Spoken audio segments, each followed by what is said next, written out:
Sotratsoko.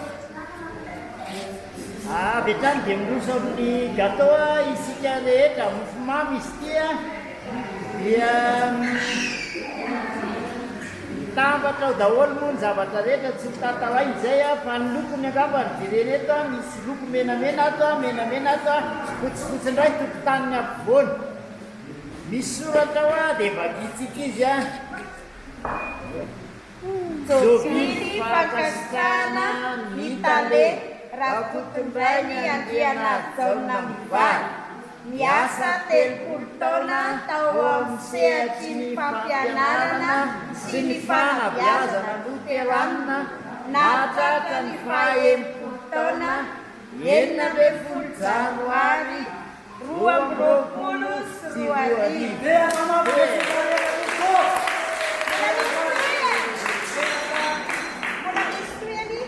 Faneva amin'izany dia nijanona toko voalohany 2020 vaky izao amin'ny anaran'i Jesosy fa tamin'ny fahafeniny no nandraisantsika rehetra ny fahasoavana anampy fahasoavana.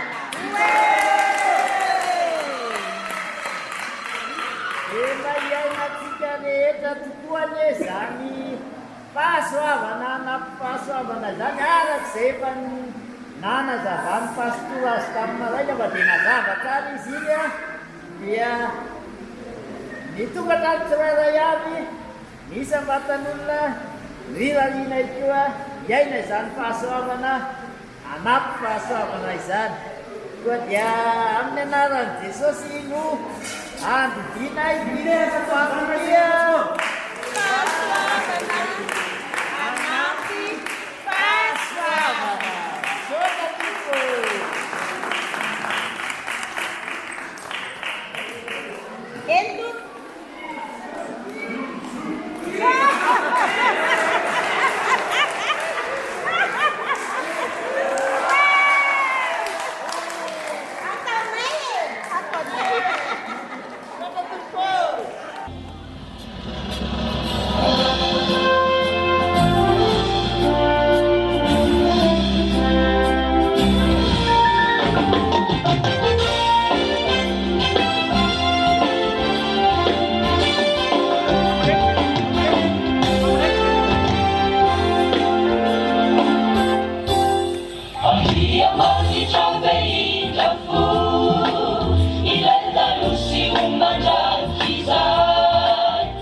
Jauna toko voalohany 5:20.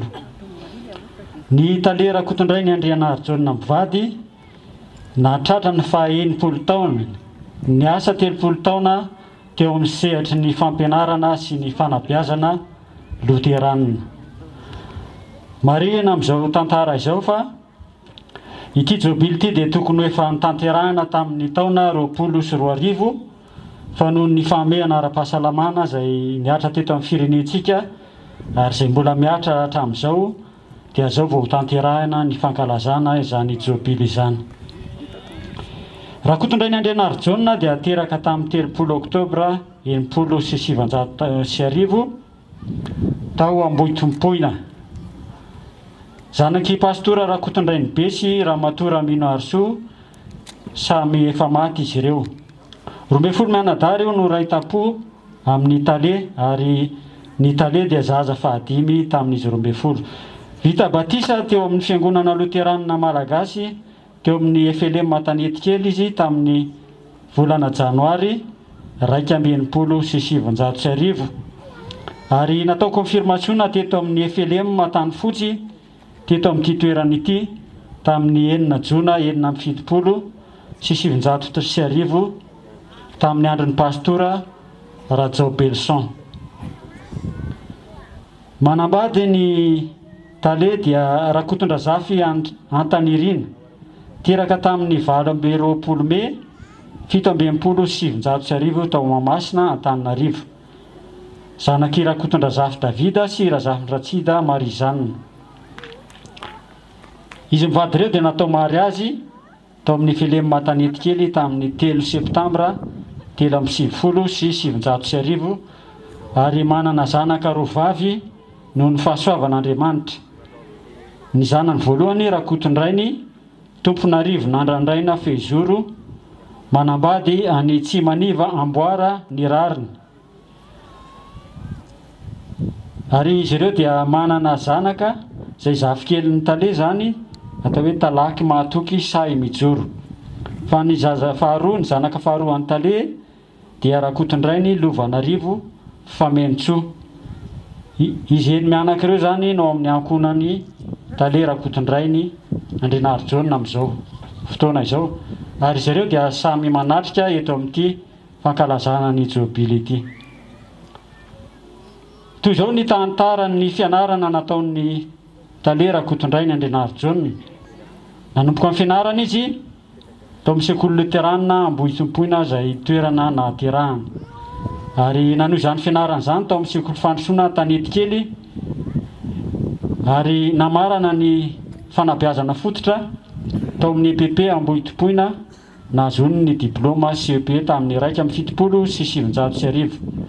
Nanohy ny fianarana teto Antanfotsy teo amin'ny CG Antanfotsy izy teo no nahazahony ny diplôma BPC tamin'ny 7/770 ary nidirany tao amin'ny lycée Antsirabe ka nahazony ny baccalauréat CRC tamin'ny taona 20/770.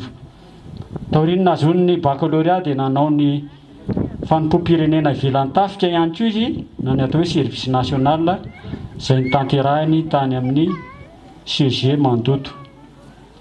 Nanohy ny fianarany teny amin'ny ambaratonga ambony niatrika ny tronc commun tany amin'ny université polytechnique any Antsiranana nandritry ny 2 taona izy. Ary taorin'izay dia nanao ny physique chimie tany amin'ny université Andrainjato Fianarantsoa indray ary nanohizan'izany ka nahazony diplôma maîtrise en physique option électronique tamin'ny taona 20/770.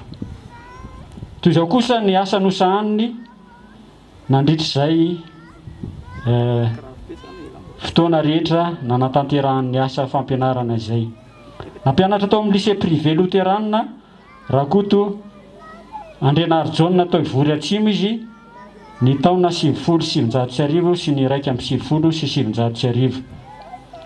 Avy eo dia nampianatra ny taranja fizika chimie tao amin'ny lycée privé loteranina Masimbahoaka Fianaratsoa ny taona 20/770 ary nitazona ny andraikitra adjoint pédagogique nanomboka ny taona 7/770 hatramin'ny 1/12 sady nampianatra ny kilasy première sy terminale. Ary taorin'izany dia tafiditra teto amin'ny collège loteranina Tamfotsy raha kotondray ny Andrianarijaona Mianakavy ary nitazona ny direction proviseur du lycée lutherin Antagnfotsy nanomboka ny taona 2012 ka hatramin'izao sady mampianatra ny taranja physique chimie sy ny classe première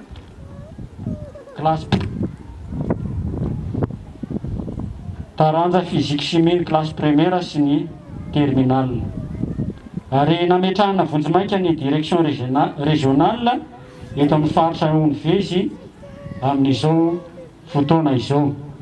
Ary sady mbola mendraikitra ihany koa ny filohana sosialy ao amin'ny zapy 1.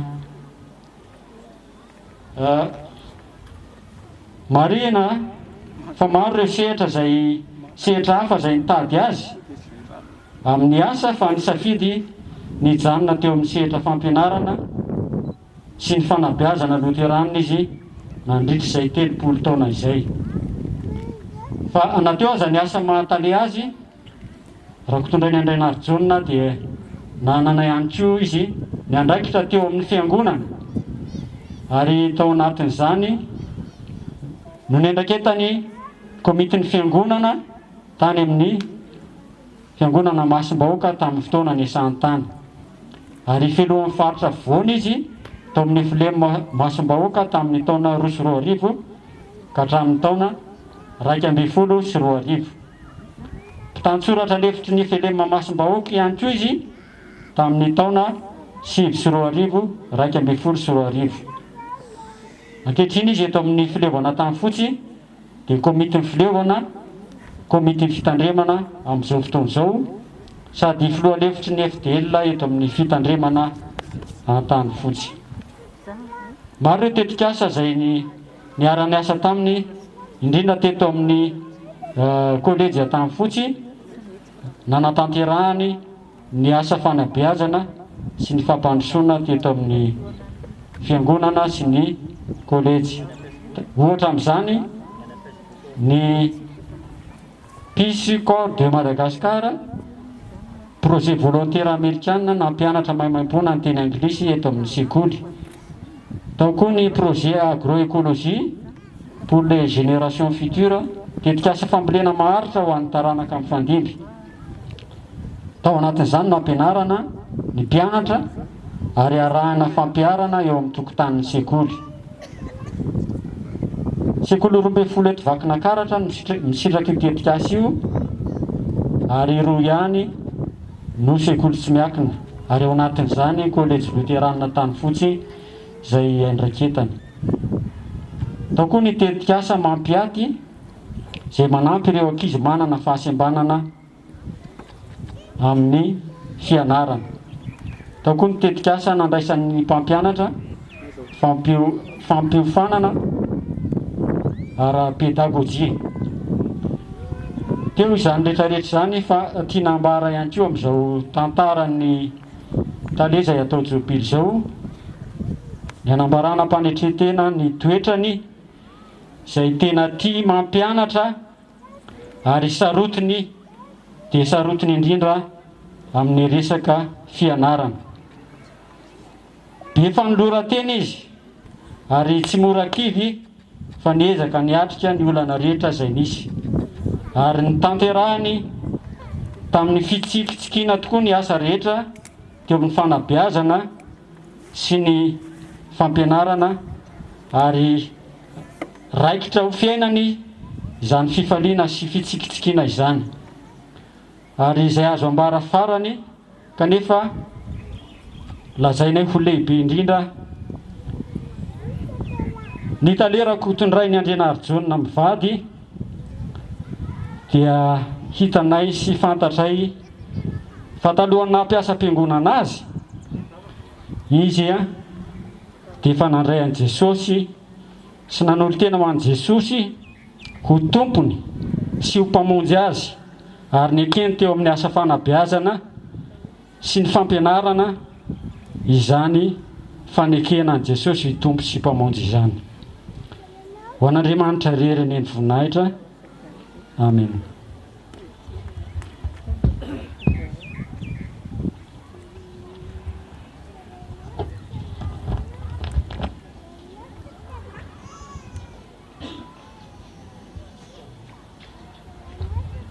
Saotra tomboko efa miomana ny antsivan'ny famonjena anjamaran'ny lanitra ziona fahazavana miomana ty aloha tya manao ny era ao anatin'ny rojabalopy androso amin'izany rojabalopy zany sika mialohan'izany ry havana dia araka ny voalazandray aman-dreny mitondra filevana teo trano no atao manentana antsika rehetrarehetra mba hanao izay azo atao fa raha jerena ny taona 24 raika amby 24 na ny sekoly na ny fiangonana na ny ray aman-dreny ny mpianatra dia samy tao anatin'ny krizy ara-pahasalamana sika rehetra noho izany izay tokony nataon'ny sekoly ho an'ny talemivady tsy vita izay tokony nataon'ny fiangonana ho an'ny talemivady tsy vita izay tokony nataon'ny ray aman-dreny ny mpianatra ho an'ny talemivady tsy vita noho izany amehana ara-pahasalamana izany amin'ity fotoana androany ity atao izay azonao atao mba ho fanomezam-boninahitra an'Andriamanitra ho fakasitrahantsika aza mavady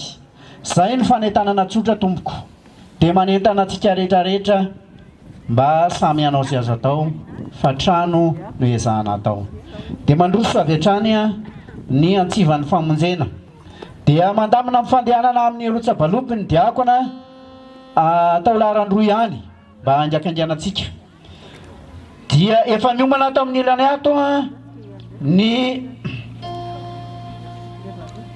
anjamaran'ny lanitra ny antsivan'ny famonjena ato dia miomana ato ny anjamaran'ny lanitra vao vitany azy dia mandroso avy hatrany ny anjamaran'ny lanitra dia misolo ny toeran'ny anjamaran'ny lanitra rehefa avy eo ny ziona fahazavana